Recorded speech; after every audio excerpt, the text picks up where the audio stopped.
napoletano c'è l'idea imperiale, cioè il concetto di ordine nella giustizia e nella diversità.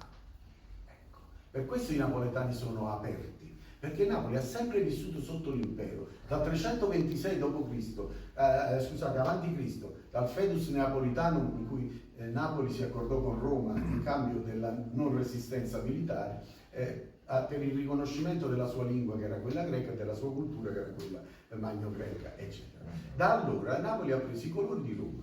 il rosso e il giallo, ecco, e l'oro. E dopodiché l'ultimo imperatore romano è morto a Napoli, a Castel dell'Oro, Romolo Augusto, nel 376 d.C., cosa anche strana, nel 476 d.C., scusate. Dopodiché Napoli non ha mai mollato l'idea dell'impero, non si è mai allontanata, perché è entrata a far parte dell'impero romano d'Oriente ed è stato ducato bizantino per 6 secoli, più o meno indipendente. Però l'idea imperiale c'era sempre.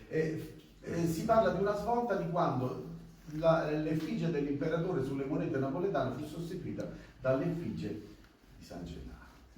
Quella fu un po' una svolta, nel senso che ormai la lontananza, le guerre gotiche, tutte le vicende che c'erano state avevano allentato di fatto, ma l'ossequio formale all'idea imperiale non è mai mancata. E quando i Normanni unificarono la penisola e si cominciò a entrare in una compagine più grande, Napoli era l'unica zona che aveva conservato la conoscenza e il culto del diritto romano. All'epoca longobarda i napoletani venivano chiamati romani dagli altri popoli d'Italia, così come romani venivano chiamati gli abitanti di Costantinopoli. La parola bizantina è un'invenzione romantica per denigrare l'ordine tradizionale antico e l'idea imperiale. L'idea imperiale che poi è tornata alla grande con Federico di Svevia, e perciò Federico, come ci insegna il nostro storico Enrico Fagnano, volle l'università a Napoli, non perché gli piaceva il paesaggio di Napoli o perché a Napoli si comprava il cuoppo a Piatoveto, non esisteva, ma perché a Napoli era l'unica città del mondo occidentale dove non si era mai conosciuto il diritto barbarico, non c'era la faida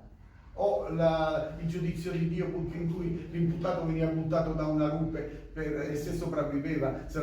poteva vendicare con chi lo aveva accusato. No, c'era il diritto giustiniano, scusate se è poco, e questo lo dico a coloro che si vantano alle volte di ascendenze longobarde, perché con tutto il rispetto per questi popoli così coraggiosi e bellicosi e non privi di gusto, visto le cificerie che ci hanno lasciato, la civiltà greco-romana è una